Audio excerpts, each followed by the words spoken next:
Welcome back to the Black Archive. Tonight, 3 stories from deep in the Appalachian Mountains, places where the roads narrow, the cell signal dies, and the tree line watches back. One of tonight's narrators didn't realize that someone was already inside the house with them. Turn off the lights. Subscribe if you haven't. Let's begin. I deliver auto parts to small shops across eastern Kentucky. I've driven every back road between Lexington and the Virginia line, but there's one stretch of dirt off Route 119 near Pineville that I will never drive again because somebody built a trap on it, and I drove right into it. I've been running deliveries for Consolidated Auto Supply for about 3 years by that point. Decent pay, flexible schedule, just me in the van. I took the job after my marriage fell apart, and I moved out of our place in Richmond. Driving gave me space to think, or to not think. Either way, it worked. It was a Tuesday in late October. I remember because I was trying to get home in time for the Reds game at 7. I'd made my last drop at a little shop in Harlan, and I was headed back north on 119 when I hit a detour sign just past Middlesboro. Bridge construction. My GPS rerouted me onto this narrow dirt road that cut through a steep hollow between 2 ridge lines. Said it would save 12 minutes. The road was barely a lane wide. Gravel and red clay. No guardrail, just a raw drop on the passenger side into nothing. Dusk was settling fast, the way it does in the mountains. The ridges swallow the sun early.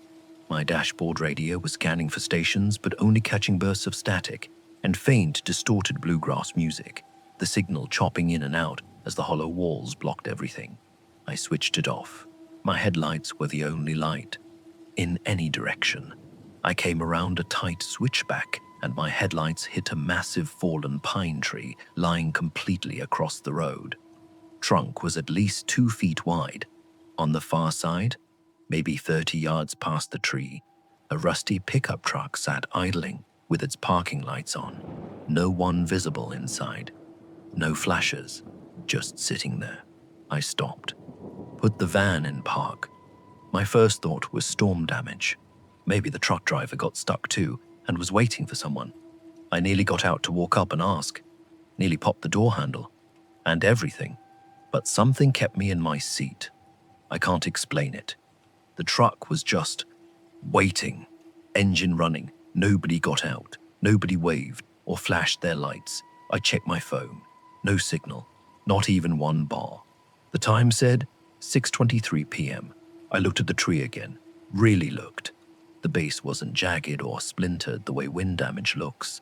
The cut was smooth, almost clean. And then my headlights caught something I hadn't noticed. A thick steel winch cable, wrapped tight around the trunk, running in a taut line, directly back to the front bumper of that idling pickup. My stomach dropped. The tree wasn't blown down. It wasn't cut and abandoned. Someone had hooked a cable to it and dragged it across the road, deliberately, recently. I slammed the van into reverse. My hands were shaking so bad I could barely grip the wheel. The road behind me was pitch black and barely wide enough for the van. I started backing up slowly, craning my neck, watching my mirrors. That's when I saw them. 2 figures stepping out from the trees behind me, one on each side of the road, both carrying chainsaws, not running, walking, slow and easy, like they had all the time in the world. Like they'd done this before and knew exactly how it went. I didn't think. I floored it in reverse. The van fishtailed hard on the loose gravel, rear end swinging toward the drop-off. One side mirror clicked a branch and snapped clean off. I could barely see behind me, just the faint red glow of my taillights on dirt and leaves and the dark shapes of trees whipping past. I reversed down that switchback for what felt like a mile, blind, shaking, my foot barely steady on the gas. When I finally felt pavement under the tires again, I didn't stop. I drove straight to the Bell County Sheriff's Office in Pineville. The deputy took my statement. He was an older guy, calm, writing everything down, but he got quiet when I described the cable. Real quiet. He said there had been 2 other reports on that same stretch of road in the last year. A couple from Ohio had their car blocked the exact same way back in June. They weren't as lucky. Both vehicles were stripped clean. Tools, luggage, wallets, phones. The couple was found walking along 119 the next morning, barefoot, stripped of everything they had, including their shoes. I asked if they ever caught anyone. He shook his head. No cameras, no houses for miles. Not even a county road. It belonged to nobody. I asked why it wasn't blocked off or posted. He just looked at me and said, "We can't close a road that doesn't officially exist." Like that was a reason. Like that explained anything at all. I quit Consolidated 2 weeks later. Took a warehouse gig in Lexington that pays about $4 less an hour. I don't drive rural routes anymore. I don't drive after dark if I can help it. Sometimes I think about those 2 men walking out of the trees with chainsaws. How patient they were. How they didn't need to run. They knew the road. They knew there was nowhere to go. The deputy told me one more thing before I left. The couple from Ohio, their car was never found. The next story was sent to us by a hiker in Southwest Virginia, somewhere along the high ridges near Mount Rogers. I've hiked over 600 miles of the Appalachian Trail solo. I've slept through thunderstorms, close bear encounters, and freezing nights alone in the backcountry. But the one night that made me quit the trail for good, it wasn't about the weather. It wasn't about the wildlife. It was about the man who sat 3 feet away from me in the dark and waited. I'm 29. I was section hiking a stretch of the AT through the Grayson Highlands in Southwest Virginia. Late September, the leaves were just beginning to turn. I planned a 4-day loop. Thomas Knob Shelter to Wise Shelter and back. I was carrying maybe 30 pounds. Good gear, good boots. I'd done trips like this a dozen times. I knew what I was doing.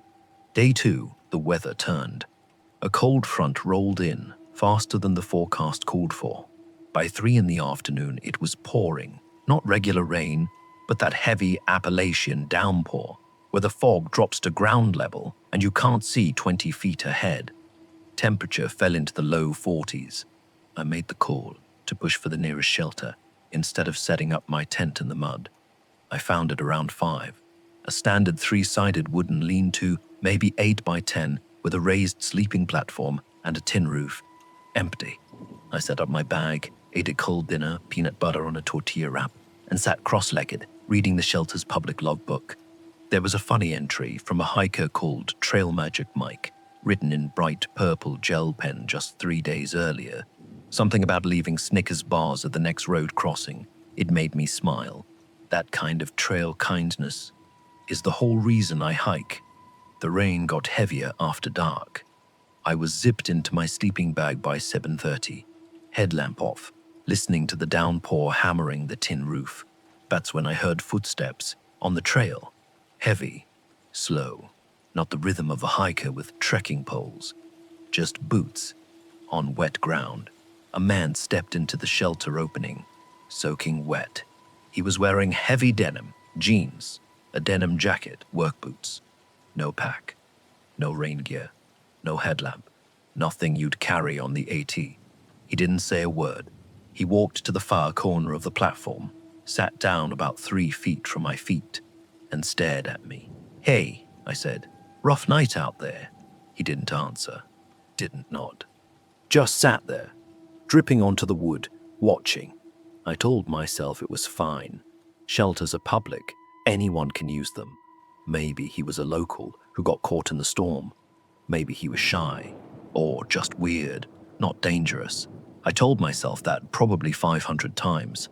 Then I heard the tapping, a slow, rhythmic, metallic tap against the floorboards. I couldn't see what he was holding. My headlamp was off, and I was absolutely not going to turn it on. But I knew the sound. Metal on wood. Steady, patient. Tap, tap, tap. It matched the tempo of the rain on the tin roof, like he was keeping time.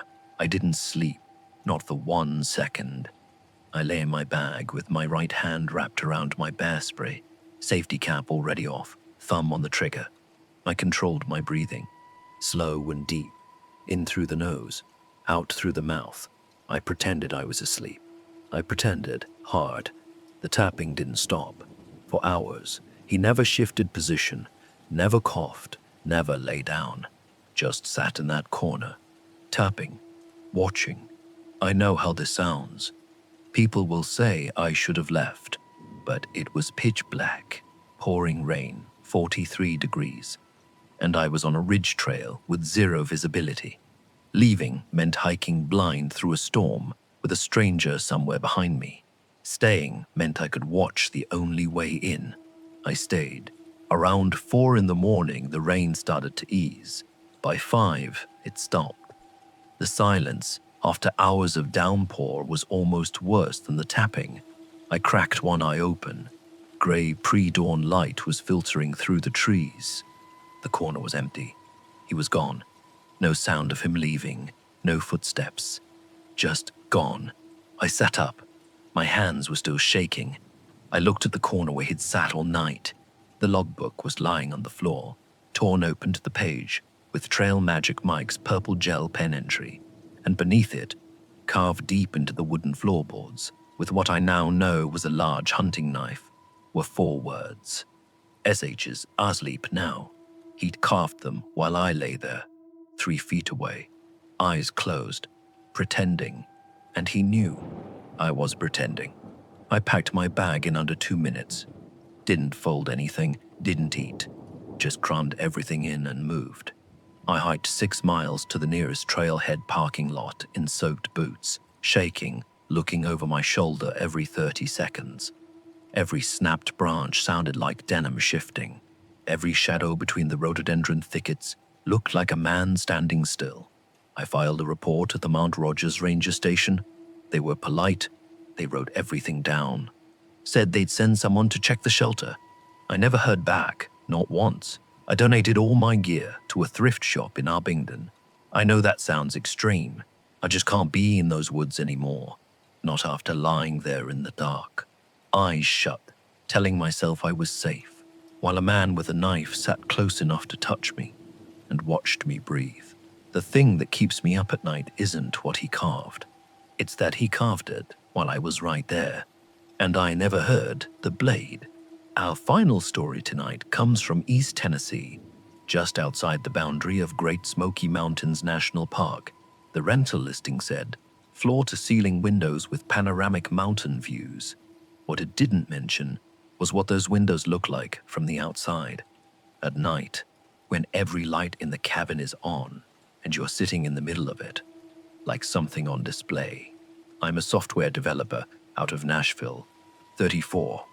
I've been grinding on a contract build for about 11 weeks straight, and I was wrecked. My therapist literally prescribed isolation, her exact word. Go somewhere quiet with no Wi-Fi and do nothing for a week. So I found this A-frame cabin on a vacation rental site, deep in the Smokies, bordering the national park boundary, about 40 minutes down a dirt road, past the last gas station in Cosby, Tennessee. 12 5-star reviews, solar panels, propane heat, composting toilet, no cell signal, no neighbors within a mile. Perfect. I arrived Sunday afternoon. The cabin was gorgeous. Dark wood, steep pitched roof, and the entire front wall was floor-to-ceiling windows, facing a dense tree line, maybe 50 feet out. I unpacked my cooler, cracked a Yazoo pale ale, and sat on the couch reading until the sun dropped behind the ridge. One thing I noticed right away, the cheap digital thermostat on the living room wall clicked with a loud metallic snap every time the propane heater cycled on, annoying at first. Then I stopped hearing it. That's important. Later, the first 3 nights were perfect. Quiet, deep sleep. On the 4th night, Wednesday, I was reading on the couch around 10 p.m. when the exterior motion sensor floodlight above the front windows clicked on. It lit up the first 15 feet of the tree line in harsh white light. I looked up. Nothing. Just trees and wet brush. It clicked off after 30 seconds. I went back to my book.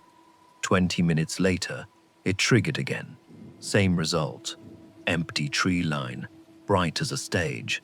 I figured, deer, maybe raccoons. The mountains are crawling with wildlife after dark.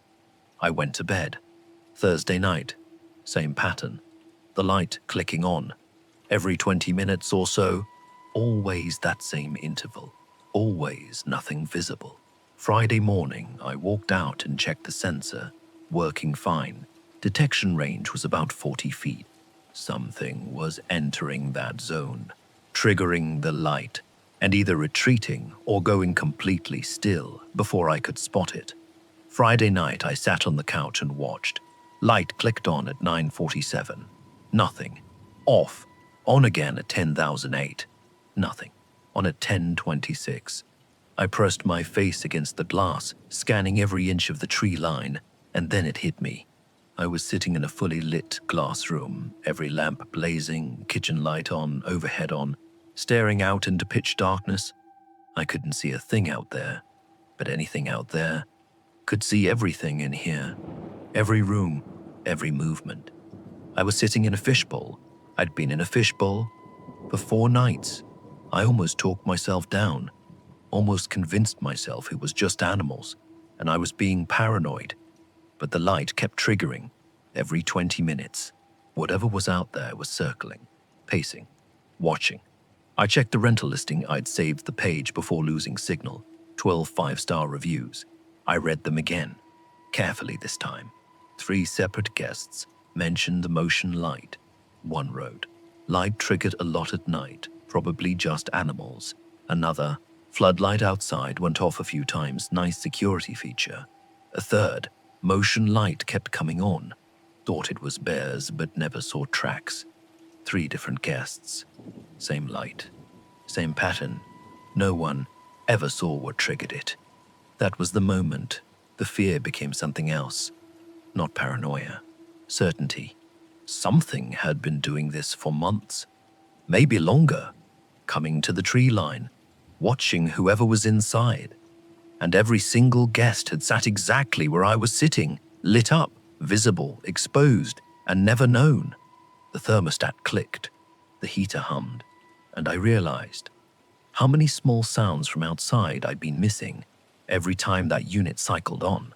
I made a decision. I stood up and walked through the cabin, turning off every light. Kitchen, bedroom, hallway. Last, the living room lamp, total darkness. I turned toward the windows to finally look out without the glare. The exterior motion light clicked on, and in the glass, lit bright and sharp by the floodlight behind me, I saw a reflection, a man, standing inside the cabin, directly behind the couch, right where I had been sitting 30 seconds ago. I didn't scream. I don't think I breathed. I threw myself at the back door, hit it with my shoulder, felt it give, and I was outside, barefoot, cold pine needles stabbing my feet, sprinting toward my car in the dark. I didn't have my keys. They were on the kitchen counter.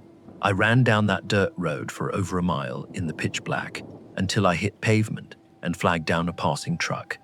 The Cott County Sheriff's Office went up to the cabin the next morning. I stayed at a motel in Newport. They found the back door open, my belongings untouched. No sign of forced entry anywhere, but they did find a crawlspace hatch under the kitchen floor, unlatched and slightly ajar. It wasn't mentioned anywhere in the listing. I never went back for my things. The rental company refunded me and pulled the listing down a week later. I don't know if it went back up under a different name. I don't want to know. I still think about those 12 5-star reviews. 12 guests in that glass cabin with every light on, staring out into the dark. And I wonder how many of those nights they weren't actually alone. They just never turned the lights off to find out. Thank you for watching the Black Archive. If these mountains made your skin crawl, wait until you hear what's been found in the abandoned mines underneath them. That one's coming soon. Subscribe and hit the bell so you don't miss it. Stay safe out there, and maybe leave a light on tonight. Or maybe don't.